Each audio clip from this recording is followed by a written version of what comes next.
What's going on, Badger Nation? Welcome to the PPC Den, the world's first and longest running show all about Amazon advertising, here to make your Amazon PPC life a little bit easier and a little bit more profitable. Today on the show, we have the great Mike Frekey. He's been on the show before, and he's always brought such great tips, tricks, and strategies to our show that are definitely going to add to your arsenal to get better results. I'm going to sort of preview what we're going to be talking about right here, right now. Pulled up on my screen is the search query performance report for a specific ASIN. And this is something that we've talked about before on the show to a great degree. And what Mike brings on board this week is a new way to look at it, which I really, really like, which I'm going to preview here. So we all know the search query performance report. If you don't know what it is, we'll explain. If you've never used it, we will help inspire you to go use it. Basically, it has all my search queries. It has how many times it was searched, what the search volume was. It'll tell me how many impressions there were, what my share of impressions were, how many clicks came from this keyword for all of my competitors and myself, how many purchases total with like all the competitors versus just me. And one thing that the search query performance doesn't give you is conversion rate. So what happens if I go down here and I add in extra columns for everybody else's conversion rate, like everyone's conversion rate versus just my conversion rate? Well, you end up with some interesting things here. What we're going to be talking about today is what do you do when everybody's conversion rate is worse than yours? So in this case, Badger Blankets for Honey is 14% conversion rate. My conversion rate is 22%. And what do you do when you are worse than the competition? So here, Badger Fox for the House was 15% conversion rate, whereas my conversion rate was 11%, so much lower.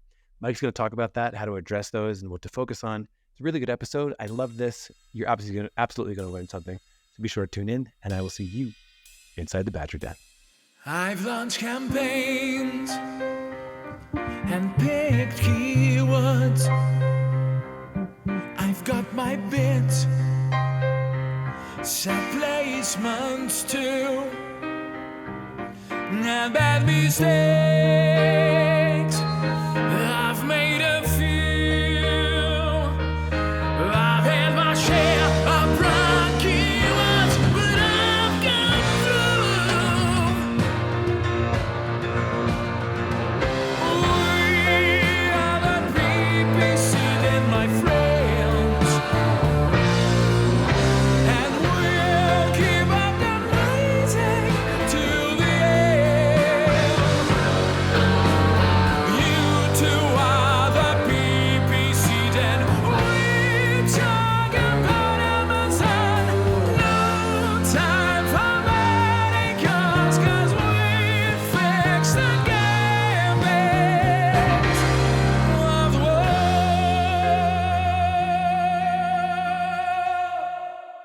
Mike, love the initials, number one. I got to say, MF initials, the best, perhaps the best you can be. Yes.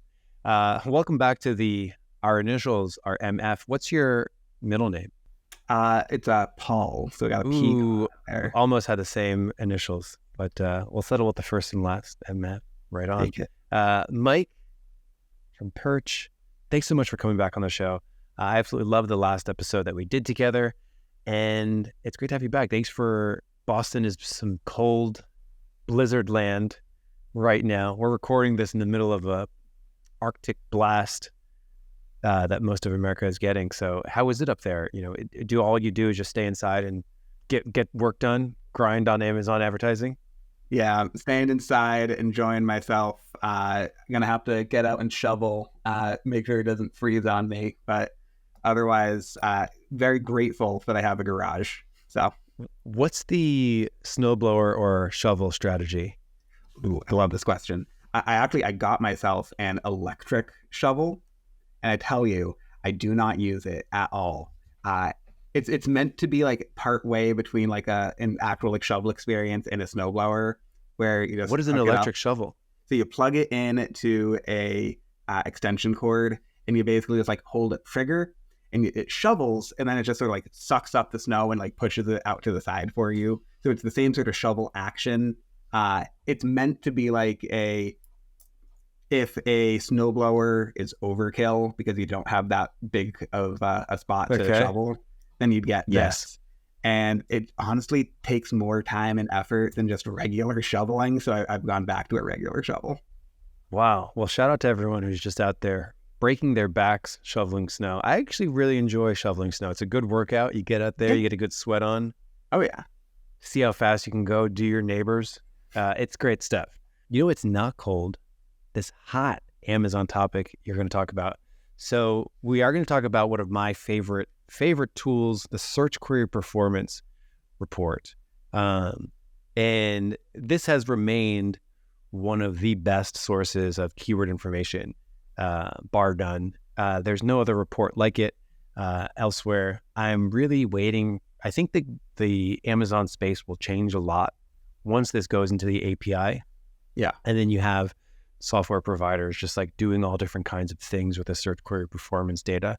So I'm really excited for the future of the search query performance. And, they've had some adjustments. I don't think they've had many updates in the last couple of months. I can't think of the last update they did.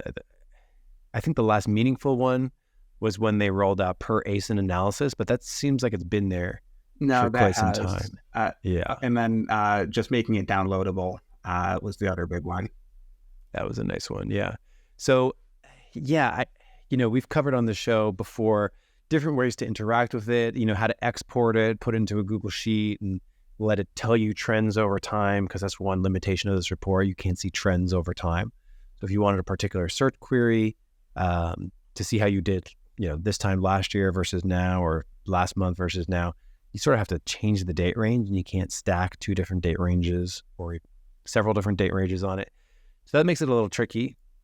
But one thing we're talking about today, which we've never talked about, is using Search Query Performance Report for launches, which I think is a really interesting topic. When you mentioned it, I was like, wow, I never really considered that component, which is selfishly one of my favorite reasons of doing this show, is that I get to talk and hear so many different kinds of strategies. So using the search query performance as part of your launches, before we get into that, could you actually just, in your own words, just tell us, just in case there's anyone out there who has never used the search query performance, help us go from 0 to 1 on search query performance. What is a search query? What is the search query performance? What does it measure? What does it give us? Talk to us at a high level overview, just in case anyone has never heard this or used this report before. Of course, absolutely. Search query performance report. Well, we'll start with what is a search query. Yeah. This is what people actually are typing into Amazon to find their products. So if you're like me, you sell soap, how are people finding you? They may be typing in antibacterial soap. Once you've typed that in, you're generating a SERP, and now Amazon is tracking every single action a person is taking on that results page, and that's turning into what we know as the search query performance report. Yeah, and I always like to point this out. So a lot of times in the Amazon space, you will hear the word keyword get used a lot. Like, oh, my keyword, what keyword?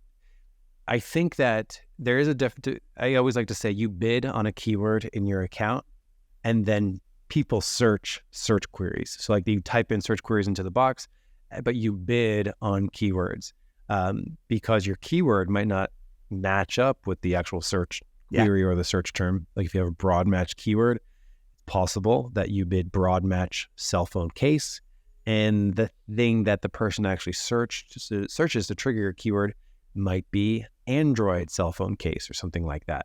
So there might be a mismatch between your keyword and your search query. So I always like to mention that. However, a lot of times it is so often interchanged as like, oh, what's the keyword that somebody searched? And it's like generally, it's like part of the vernacular. It's not technically correct, but I might find myself slipping like, what's the keyword that got searched? And it actually is incorrect to say that. So yes. Yeah, spot on. Continue. Yeah. Within this report, we can take a look at one, I don't want to say anything is most important because I'm going to say a lot of things are most important here. But the first most important thing is we can actually see the search volume associated with these terms. So when someone is actually typing in a specific term into Amazon, how many times is that happening over a week, a month, a quarter?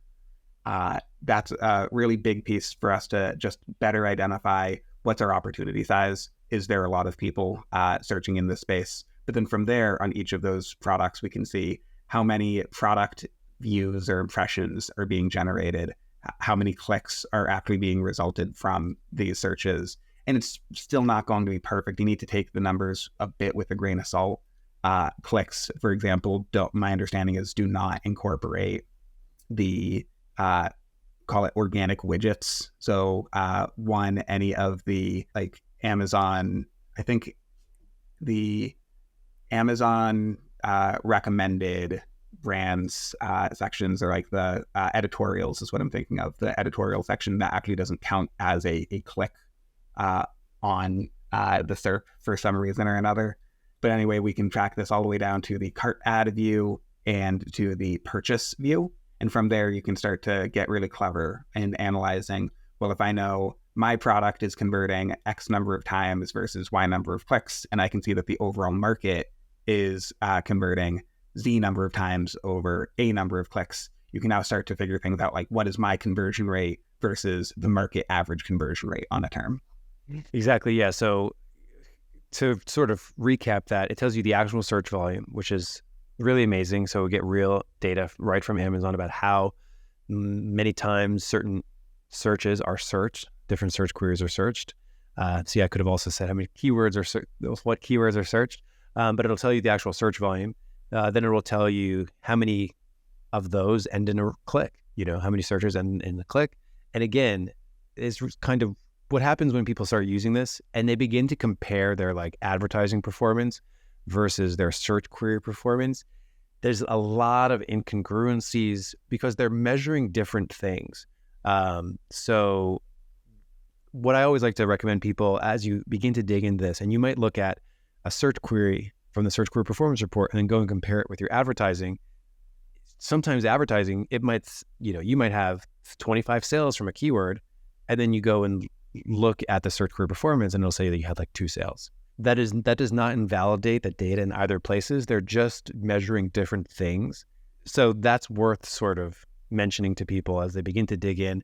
I always like to give people that caveat that like search query performance is really measuring search engine result page performance, whereas your advertising can include lots of other things baked in there. So, you get product page impressions for keywords that you bid on, which is kind of strange, and vice versa. So it's always worth sort of factoring that in when you look at these metrics. With all that being said, so I'd just like to mention all the caveats with using this. So it tells you your share, competitor share of all these very valuable cart ads and purchases on a per query basis for your entire brand or on a per product basis. So I love this report. Everyone should love this report. I agree.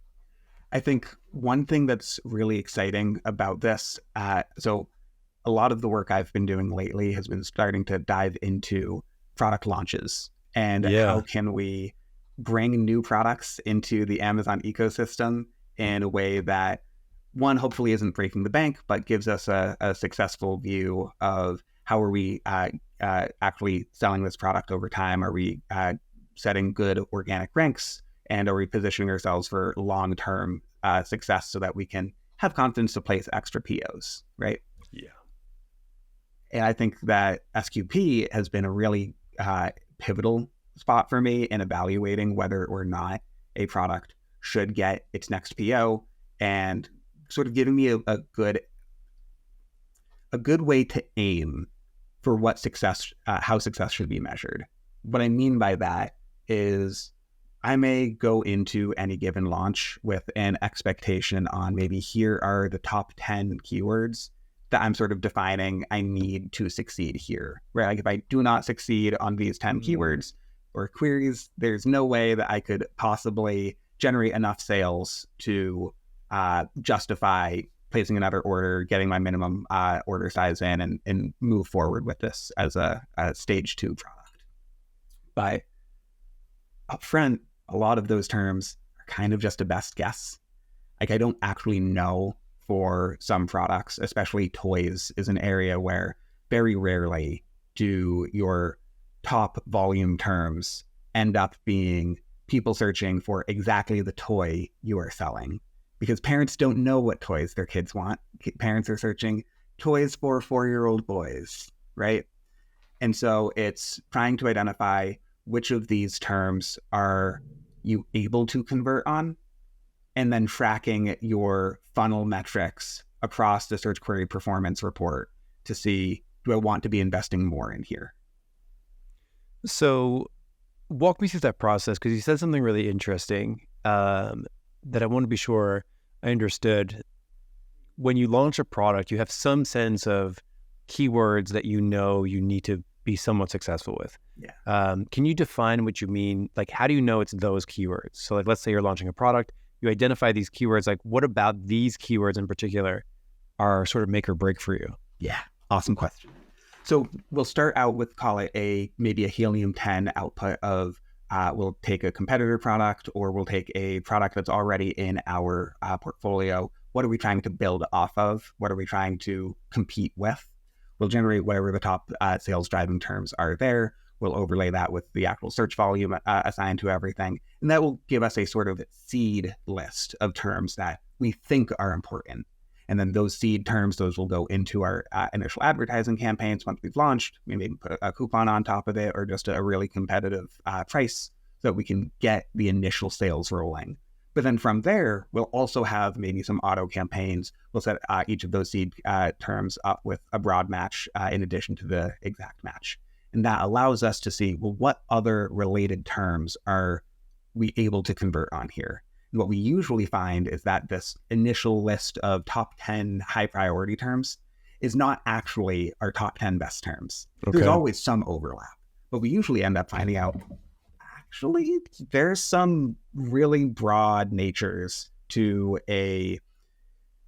I'll say a vacuum storage type of a search. That's just, oh, this is too broad. We have a product that is adding a feature into the space.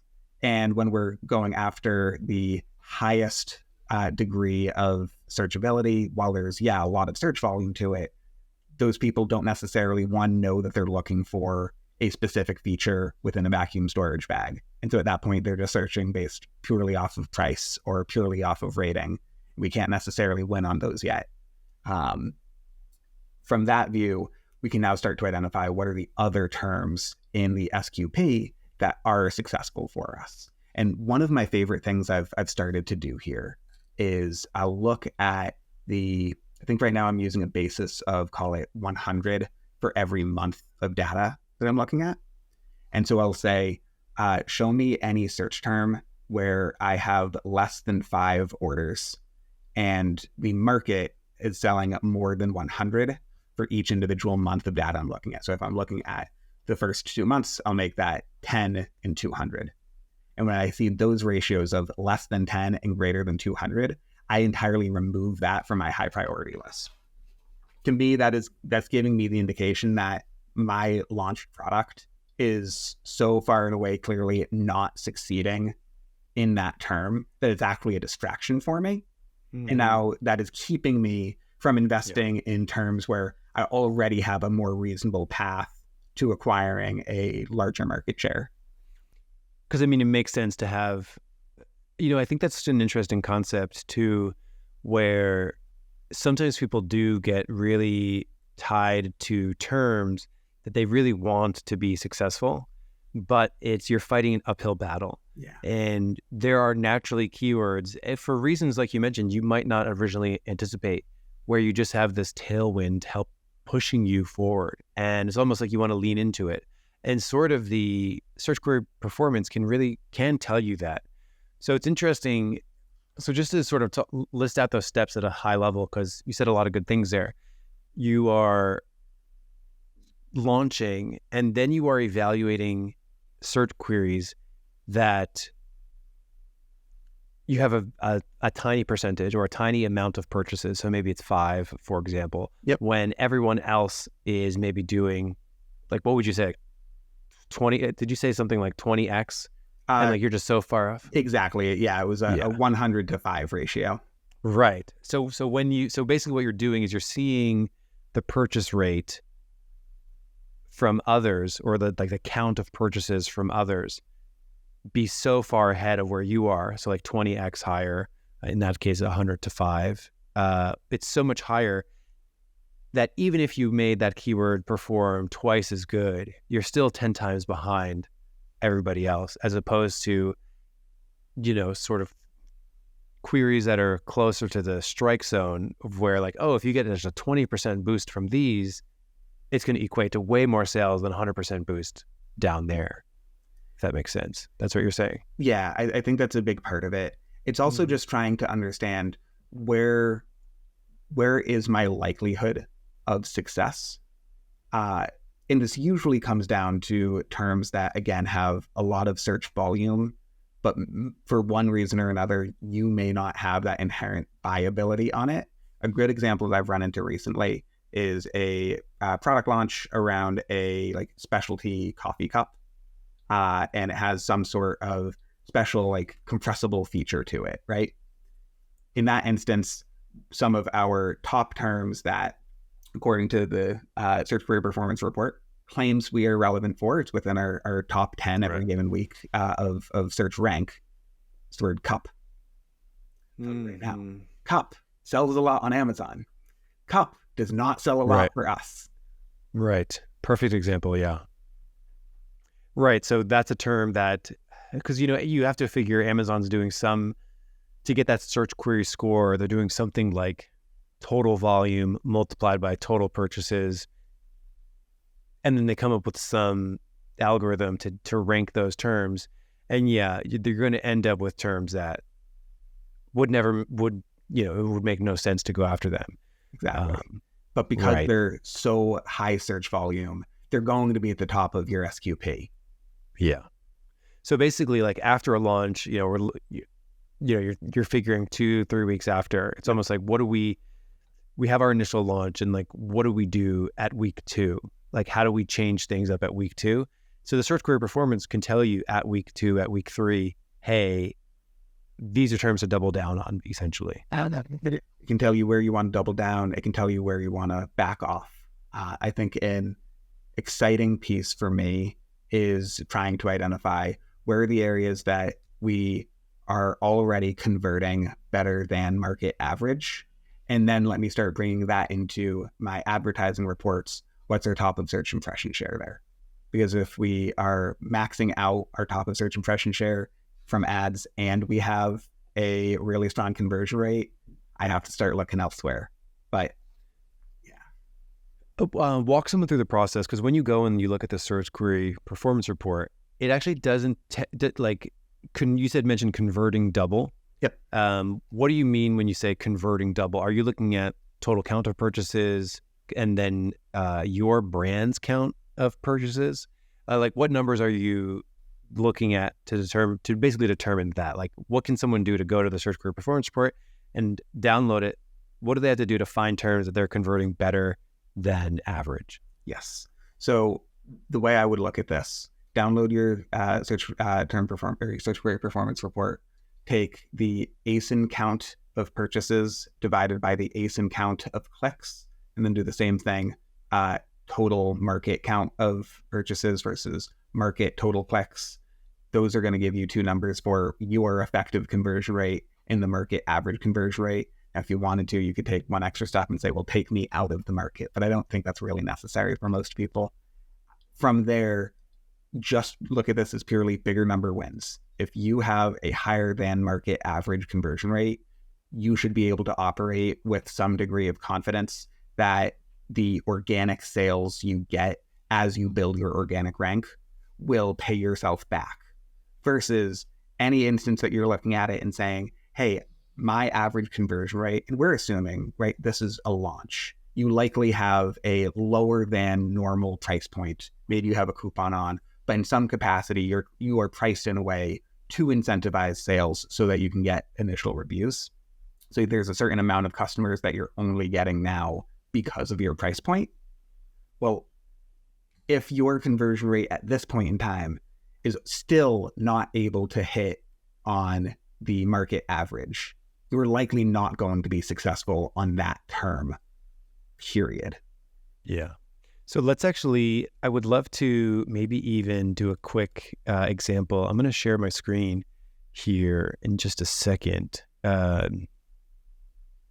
Just getting my screen ready. Yeah, this might be a fun use case just to sort of, so we can maybe identify some like above average terms. Let me go to an ASIN view and okay, we got that. And then we got that. When you look at this, we're looking at it on a weekly basis because we're looking at it like after a launch, right? Okay. So I'm here and I have, can we take Badger Blanket as an example here? So get searched 42,000 times a month. It's my number one search query score. So what we're trying to do here, and maybe I'll open up a little sheet to run through this. So what we're looking at here, when we get to the search funnel for clicks, we have for Badger Blanket, there was 25,268 clicks. Yep. I'll write that number down. Yep. Okay. So we've got that written down. Then we have and one else then for your ASIN. Mm-hmm. Don't ask me why it's reversing that. We'll fix it in post. 107 ASIN count. And then we'll go down to purchases and we'll write down this number. Okay. So you have your clicks, your ASIN count. This is how many clicks my ASIN got. And then our total purchase and our ASIN count from here. So our next step is? Next step from there, we're just going to be dividing those two numbers from each other. So in this case, it'll be the 16 over the, I think that should be 107, and then the 3965 over the 25268. I'm sorry, this is like our click-through rate. And then this is going to be our CVR. Something like that. Yeah, almost. Is this not quite? So this is our share. This is our share of purchases. Yeah, that's your share of purchases. Now, in this instance, you'll want to do H3 over D3. It's going to be yours, and then H2 over D2 will be the market average. And so in this instance, we're slightly below market average conversion rate. Be honest with you, that doesn't really bother me because of how close those numbers are. This is showing me that we're pretty well in line with the sales rate that the market is doing. I would still feel comfortable investing on that term and trying to see how we can capture more of the traffic that we're trying to get out of here. So what would make this to a point where you would give up on this keyword? The ones I've seen, anything under 2%. Now, granted, there's a point in which if you're dealing with very high AOV items, that might be okay. But for the vast majority of launches I'm involved with, we're really shooting for something between 10 and 20%. And so anything under 2, even under 3% can just be a non-starter that says, at the very least, revisit your product page. Something is going wrong here. And granted, I've run into some instances in which maybe your issue with your launch is that you are trying to too quickly sell at a target price as opposed to leaning in and thinking of your launch as an acquisition play, not to acquire repeat customers, because a lot of launches maybe aren't for repeat type products, but you're just trying to acquire ranks and acquire reviews is what you're really going after. Got it. Yeah. So this makes total sense. So in a situation like this, if our conversion rate was 1.8 and the market average was 15.6, it would be easy to walk away from this. Exactly. And then, of course, if we saw something like this, maybe where we are doing better than the market, that if I saw numbers like that, that would give me a lot of confidence to say, how can I maximize my advertising as much as possible? And the challenging part is sometimes when you end up in this sort of situation where your conversion rate is that much higher, it might be because you have your target price, but plus a 40% coupon. You're making it impossible for somebody to not want to purchase from you, right? We don't want to over-index if we think that tomorrow's conversion rate will not match yesterday's conversion rate.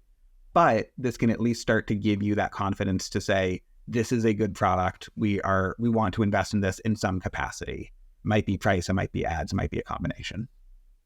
Call me crazy too, but this seems like an activity you can do to because when you look at the search query performance report, you get 1,000 terms. Yeah. And it can often be, you look at that and you're like, well, what do I do about this stuff? It's possible you can run this analysis, which is basically, the average conversion rate for the product, which, we just did it like this, clicks and purchases, drag that column down.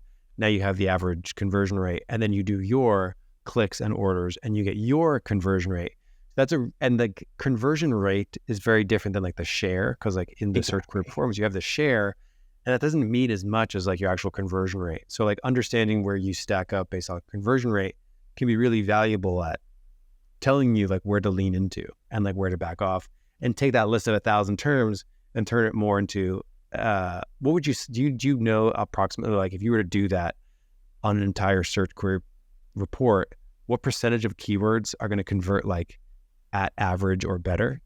Ooh, that's a good question. Do you know this? Have you ever done this? I have not done that exact. What I have done, because I try to break this down into very bite-sized morsels, is I'm usually able to get myself down to a top 15, so 15 terms. And the mix that I'm looking at is my conversion rate more or less at or above market average. And then I'll also add in my market share, which again, like fully acknowledging you can end up with instances, especially in launch. If you were talking week 1, week 2, it's tough to look at market share much at all. But once you're saying, hey, I'm 6 weeks in, I can start to look at a rolling 4-week average of my performance. Then I'll start to look at anything that has a market share greater than 5%. And that's going to be the core terms that I've found success on so far. I love it.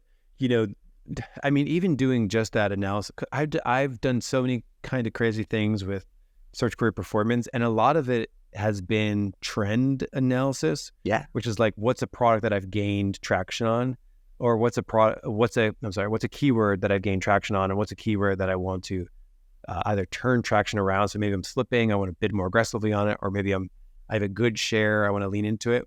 What I have never done was sort of like map out that average conversion rate for everybody, and then the conversion rate that I have for those keywords, and then basically use that as a indicator of like where I have an unfair advantage. Like just naturally, for whatever reason, I'm converting more than average on these terms. I would want as much traffic as I could for those things. 100%.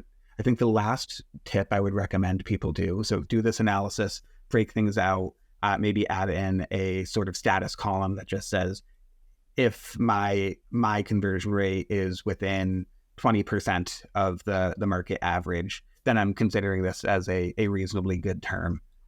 Go into Ad Console, download a search term impression share report, and then just map in your trailing, whatever date range makes you happy. I typically am looking at my at least trailing 2 weeks, if not trailing 30 days. And just start to bring in what is my max top of search impression share right now. Yeah, a lot of good stuff. Because again, like it might not make sense to increase your bids on something if you're already tapped out on your top of search impression share. Exactly. Yeah. This is a great little system. Yeah. That's really good.